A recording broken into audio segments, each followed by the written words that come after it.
Hola, bienvenidos once again to Tina's Spanish Cafe. We are finishing today our last segment on the abecedario, or the Spanish alphabet, and pronunciation.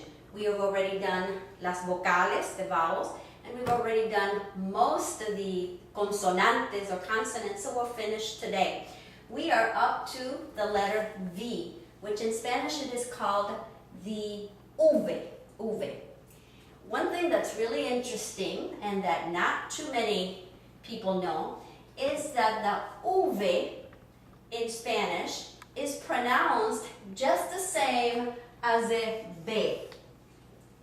Some people make a different sound, but it doesn't matter. I make a different sound because I'm a teacher, and so I like people to know, or my students to know, that I'm using a V. So I say vaca, but you don't have to say vaca, you could say vaca. In fact, when people are telling how to spell words in Spanish, they say B de vaca or B de burro, the V from vaca or the V from burro, which is donkey in Spanish. So this V is pronounced just like you would a B. If you do want to do it like English, that's okay too, sin problemas. You have vaca, cow, vacío, which means empty, vacío. Let me go like this, vacío. Venado, deer, venado. Vela, a vela is a candle. No hay problemas with the V. The next one is the W. W. Here is our V. W. W is mostly part of foreign words. And the only word that people come up when they're going to say, oh, W, what's the word that starts with W? Whiskey. And it sounds just like English.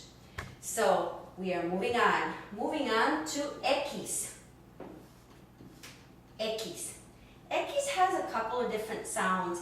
In the word for the country, Mexico, for instance, it sounds like the Spanish jota.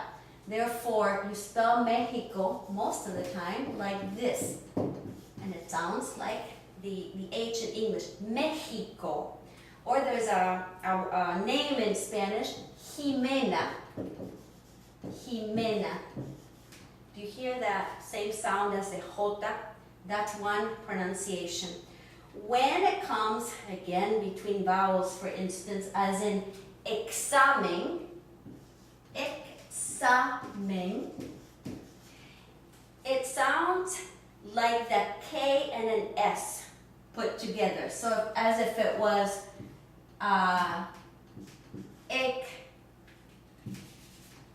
as if it was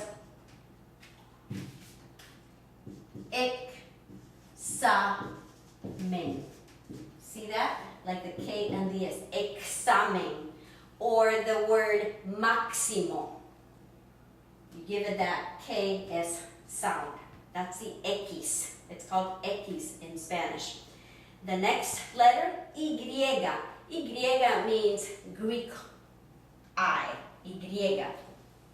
By itself, it's a word. And it means and in Spanish. It sounds just like that, Y. So when you say Y, Y, Z. Y and Z. Y. It sounds like a Y. For instance, this word. If you are from some regions of Mexico, you say yo-yo. If you are me, or people from other countries, they say Jojo, and it sounds like the J again. So a lot of times there is no difference in pronunciation in Spanish between the Y and the Y and the EJ, the double L. So you say Jojo, you say Yate, ya, and or you could say Yo-yo and Yate. That is the Y. The last letter of the Spanish alphabet, like in English, is the letter Z. Z. This is the Z. the Z.